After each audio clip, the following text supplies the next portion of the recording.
impuissant, et là maintenant tu deviens entrepreneur de presse dans les médias indépendants et tu tombes là-dessus. Je suppose que tu es surpris, et qu'est-ce que ça t'inspire comme réflexion, cette difficulté à émerger? J'ai l'impression qu'il y a un décalage énorme entre des millions de gens dans ce pays qui ont juste envie d'avoir de l'investigation indépendante, honnête, et où on a le droit de porter un regard critique sur les pouvoirs économiques ou politiques, et les innombrables bâtons dans les roues qu'on nous met. Parce que quand même, dans les grands médias installés, ça devient très compliqué de porter un regard critique sur l'exécutif. Quand nous, on propose notre projet, c'est refusé de partout. Quand on va sur les réseaux sociaux, apparemment, la pub, elle est bloquée parce qu'il y a marqué Emmanuel Macron.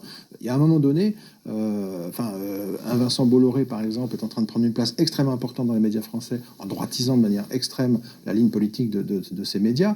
Quand quelqu'un, un lanceur d'alerte, quelqu'un dit quelque chose, Vincent Bolloré a tendance à poursuivre les journalistes avec des procédures maillons qui n'en finissent plus. Et à un moment donné, où est l'information libre en France, quoi? Et ça pose au bout d'un moment une question, au-delà des grands industriels qui contrôlent ces médias et qui les instrumentalisent. Que fait la police? Que font les pouvoirs publics? Que fait ce gouvernement? On a quand même élu des gens dans ce pays, ils sont censés maintenir une espèce d'équilibre démocratique entre les pouvoirs et s'assurer que l'information fonctionne en France. Là, elle fonctionne vraiment très très mal. Donc c'est vraiment urgent là, de bouger, quoi.